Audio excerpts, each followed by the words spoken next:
Oh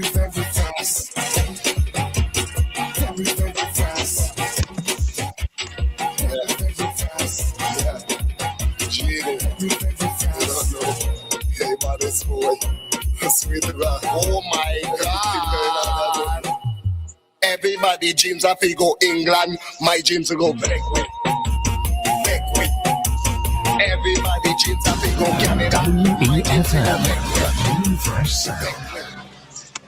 WhatsApp or call us at 457-9997. Activated Mornings on WEFM 99.9 is on now.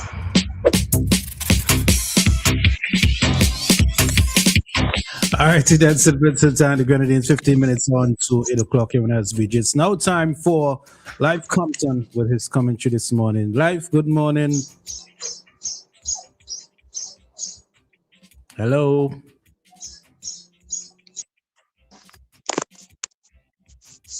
Hello, Live.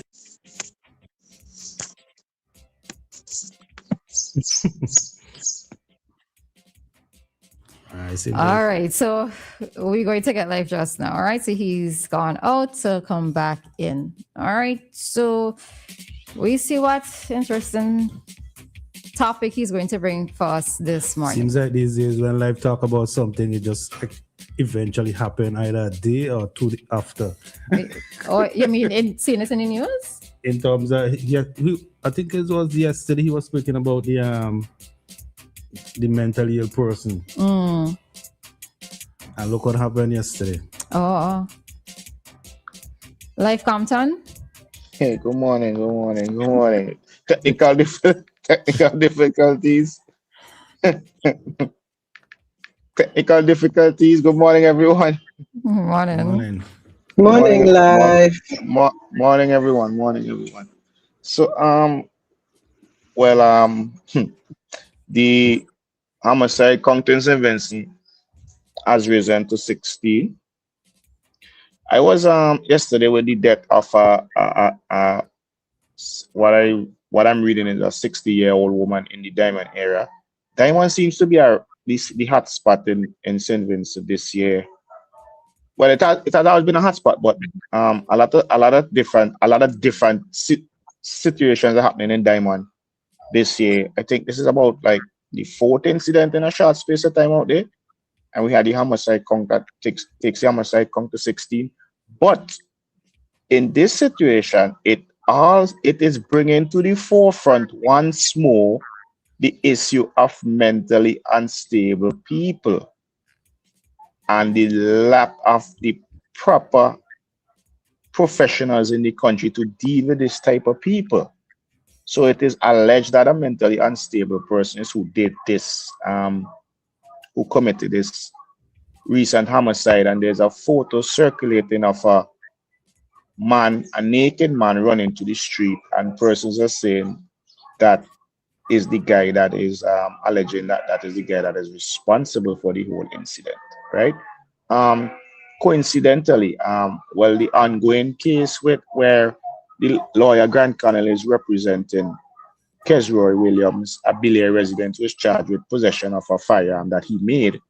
Yesterday in the court, the Chief Magistrate Colin John ruled that the report that was submitted by the doctors is inadmissible, and he sent Williams back to the mental health center until May 30th, and he is expecting a report from a psychiatrist. That's what was said in court.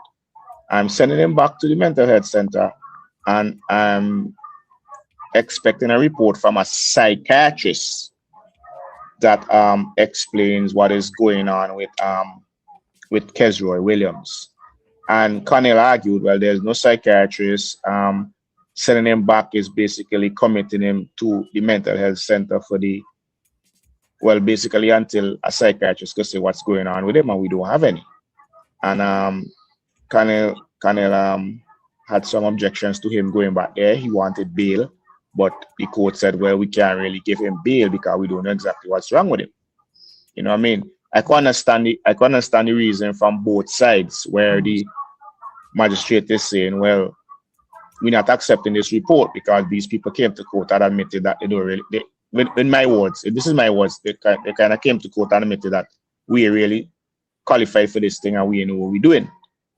And we don't really know what happened with Kezroy because they even said that Kezroy is diagnosed with something and he has something else, but they don't know what it is. So I can understand the magistrate saying, well, he has to go back there until we have a psychiatrist that could come in and say what is wrong with him and if he's competent or not. But I don't think the state is going to pay enough attention to Kezroy Williams to say, well, let we hire a psychiatrist or let we bring a specialist just to deal with him. So I don't know what is going to be the outcome of my thought yet. I don't know if the state is going to show enough interest to actually get a real psychiatrist to look at Kezroy. Because as people that say, well, Kezroy is poor people pick me. You know, if anybody can really study that. You know, and I can understand Connell saying, well, maybe you should give him bail or whatever, but because he's going from the standpoint of a lawyer, you know what I mean? So that's this. And then now we see the conundrum the court is in because yesterday now we have this person who they saying is mentally unstable, who people are alleging is mentally unstable or has some kind of mental issue. Alleged to have killed this woman. We in a serious situation, right? And I always believe, right? I always believe that we are often, whether as individuals, whether as people in leadership positions, whether as a government, I always believe that we are sometimes shown signs that we need to do better, we need to take something seriously. I think that is how the world works. In a kind of, if for want of a better word, in a kind of supernatural way, right? It was kind of forced down our throat that we need to have a better, stronger focus on mental health issues when Gleason Lewis shot Officer Chambers, as I had mentioned a few days ago. And it was a 9-day stop.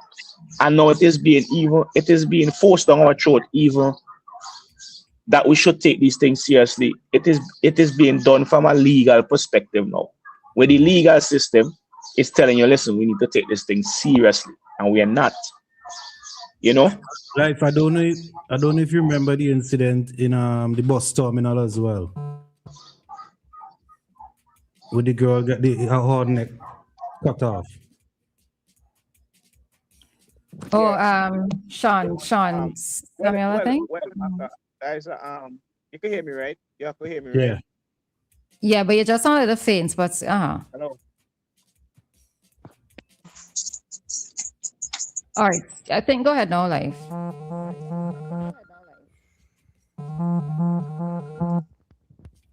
Somebody trying to call you. Yeah, he really needs to get a separate phone at this point.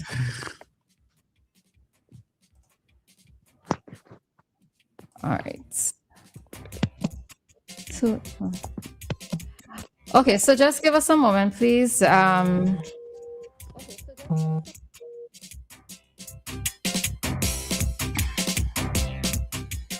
All right, let's take this call in the meantime.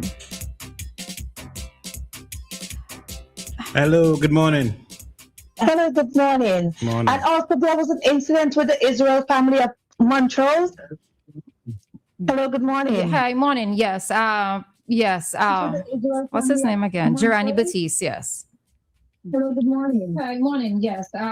Yes. Where the mom got killed, and this, I think, is a son from a mentally ill person. Yeah, that was the I remember situation with that Girani Batiste when he killed well, more than one person in a short space of time. Well, he killed okay, Jacqueline, we heard enough feedback coming from your end. Okay, Live. Yeah. So what I'm saying is that, yeah, as Maka had mentioned the death of the young lady a few years ago. I think the guy's name was Sean something, and he had chopped off this lady's head in the bus terminal, and it's been years. We have been showing signs that we need to take this seriously. I had a friend a few weeks ago. She was walking to work, and a guy asked her for some money, and she said she didn't have any money, and he jumped kicked her in the back, and we saw a video where she went flying from this unexpected kick in her back from this mentally unstable person who the police told her, well, we can't really do anything to it because he's mentally unstable and we can't really charge him for anything because he's not known to be competent or whatever. So we see these things going on and on and on and on and on and on over a very long period of time, and everybody is just going about their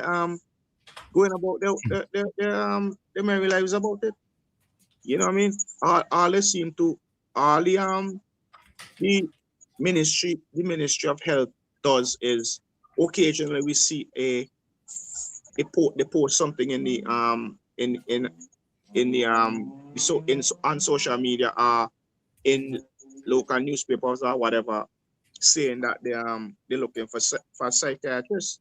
I don't know where else these ads are posted, because it's obvious that we don't have a psychiatrist in St. Vincent. It's obvious that nobody in St. Vincent, even if we do have a psychiatrist in St. Vincent, it's obvious that the person is not, whoever the person or persons are who could do the job in St. Vincent are not interested.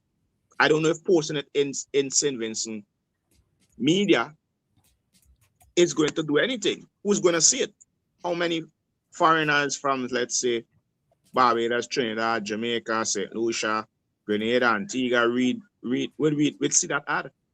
England, America, Canada. How many people from those countries will see these ads?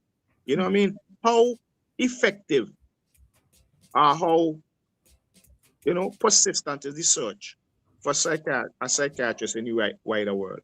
Do we liaise with other ministries of education throughout the world, asking if they know anybody they could suggest who might be interested in a job in St. Vincent?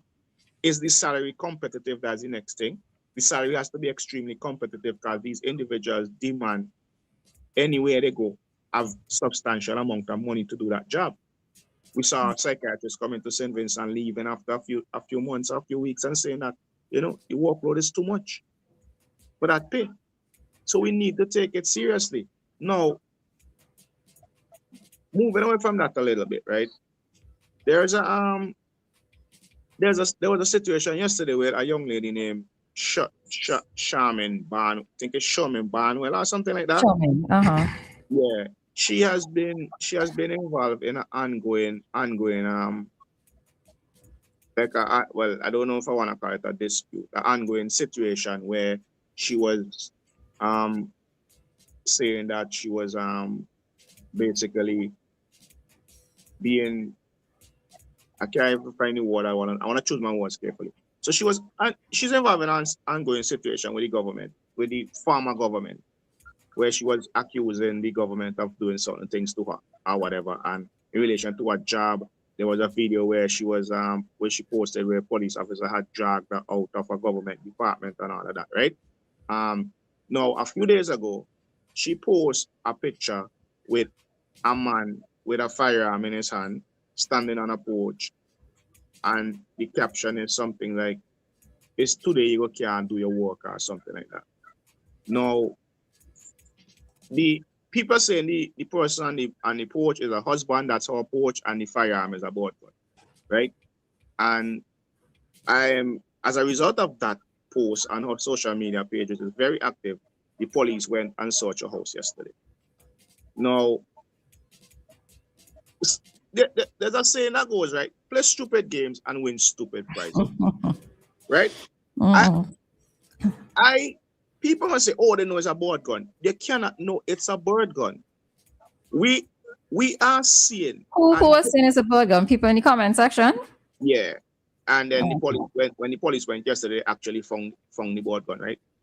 We are in a situation in St. Vincent and the Grenadines right now where criminal entities are killing you live and posting it. We are in a society now where 20 years ago, when you saw that picture, you go suck your teeth and say that's a board gun. We cannot do that right now. Criminals possess high-powered rifles looking just like the one that was posted. You cannot, in your right mind, say that the police were wrong to go and search after you make a post like that. And I guess it's the song to accompany it as well, to the crocodile teeth. From Skilly Bang, right? Skilly Bang, Yeah. right? And then the caption is today you can't do your work. Now, there was a young lady, right? Her social media handle was Gaza then. She was eventually shot and killed in the VJs in Annisville a few years ago along with her boyfriend. And she would normally do these kind of things, post up weapons on social media. And then when the police go and search she come on social media and cry foul. Play stupid game, win stupid prizes. You cannot, in your right mind, in a kind of atmosphere that we have in St. Vincent and the Grenadines, do something like that. And I tied it into the whole mental health discussion, because there have been accusations in the past that there are some mental health issues going on in that whole situation. Alleged mental health issues in that whole situation, right? I have one time I was driving along the Nelson Mandela Highway, which is the name given to the piece of road between hospital and I think it goes right down to Layu or whatever. I was in the area of the CWSA, and I saw a lady naked walking in the road, and naked as she born, just walking, going about her business, and everybody was slowing down and watching and making comments and things. I was later told about the lady had a striking resemblance to Miss Barnwell. So I was asking somebody if that is Miss Barnwell. The person said, no, it's not Miss Barnwell, but it's a relative it's her relative, right? And then a lot of different things was said about the whole mental health situation surrounding the whole thing. You know what I mean? We saw Miss Barnwell doing a live video where she's singing word for word one of those Jamaican dancehall songs with about, you know, pulling But off question though. When the police was doing the search yesterday, the young lady Charmaine went live. Is that really allowed? Well, it's a search. It's not a detention where they take away your phone. You know, and it's in her home too. So yeah, it's not a detention where they take away your phone and everything, anything. But the police has over the years, right, been in the right, but end up and put themselves in the wrong. Because I don't for the life of me understand. But this is a whole different situation. I don't for the life of me understand why police officers who come to your home with a search warrant only want to hold it up in front of your face and say, we have this thing. Oh, you mean not hand it to the person to read? I don't understand for the life of me why they don't walk with two and give you one like how it's done, see it done in the movies. I don't understand why this is being done. Walk with two. I don't understand it because, listen, Trevor Buju Bailey had said that the police has a right to show you the warrant and let you read it. And for the life of me, police officers just keep going to people's homes, flashing this thing in front of your face and not allowing you to read it. You know what I mean? I don't know if it's a situation where, because if they come to search for weapons, they don't really need a warrant, so that they do that. But I have heard Bailey say that they should show you a copy of the warrant and allow you to go through it. I don't understand for the life of me why for years police officers doing that. I know of a situation where police officers went to a home saying they're gonna search for illegal items, right? And had the wrong name on the warrant. And when they flashed the warrant in front of the person said, listen, that person doesn't live here. That's a wrong name. And they proceeded into the home still and pushed down the person. I saw somebody on social media commenting about that recently where they came to the wrong house and something, That has happened more than once. And in that situation, they pushed down the person, went into the house and searched, and they only left after a lawyer came and told them, well, all can't be doing this thing because all have the wrong name. And then they left. So I don't understand how you could be 100% within your rights and then do something so stupid. I don't understand why they don't walk with two. I don't know if the law say doesn't have to walk with two, but going into someone's home in places like America, Canada, England, you have to be 100% in your right. You have to give them a copy of the warrant. You have to allow them to go through it or whatever. And then, yeah, you come and do your job. So how you could be in the right and then end up and put yourself in the wrong, right? But before you move off of that, though, I think it's interesting that some persons were commenting about, well, I suppose sympathetic towards the situation yesterday, but I sometimes wonder what exactly do we want? Because if you see the police, it came to the attention of the police, that particular image, right? And everything that goes along with it and how you might interpret it. And the police have acted on what they saw.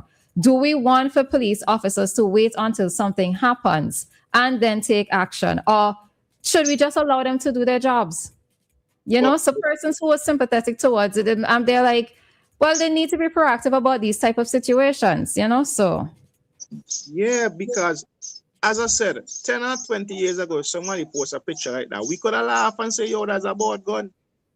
We could have laughed, but we can't do. But they're not going to do anything with it. It's just a pose. It's just a picture. Listen. And in certain situations, normal tools that we use in everyday life can be considered as offensive weapons in normal situation. So I'm in my kitchen with a knife. I'm cutting tomatoes, onions, peppers, chicken, or whatever.